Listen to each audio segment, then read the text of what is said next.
I purchased this yarn as a skein, as you can see.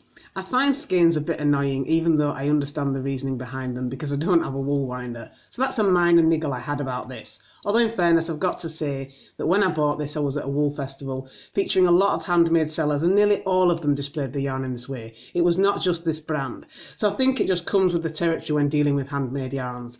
And I can't deny it is nice to look at if you like that kind of thing.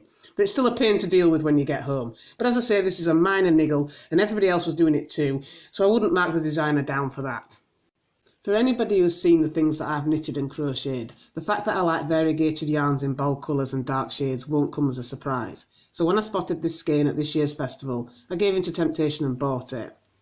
This yarn was made by a company called All Wool That Ends Wool, and I'll provide links in the description for anybody who wants to check out what they have to offer.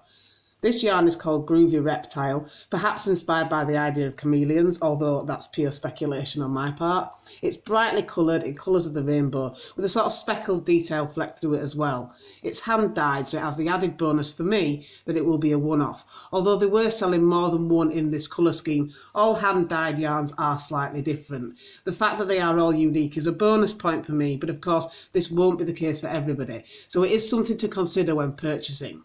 It has a very soft feel to it, and I think it will be best suited to knitting needles or crochet hooks between around 2.5mm and 4mm, depending on the texture of the fabric you want to create.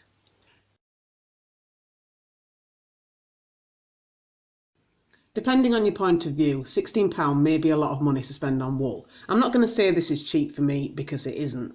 But it is also something that I don't buy all the time. When I do, it's a treat really. And when I've paid a bit more for yarn, I'll save it for something special, either something I want to make for myself or something I'll make as a gift. For this one, I'm intending on using it for both. I want to use half for myself and half to make a gift. This is not a criticism of the price set by the designer, by the way. The price is representative of hand-dyed yarns, and there is a reason for that. Mass production is cheaper, and as much as I do buy a fair amount of mass-produced yarn at lower prices, if you want something a little bit different and a bit more special, I would definitely recommend this yarn.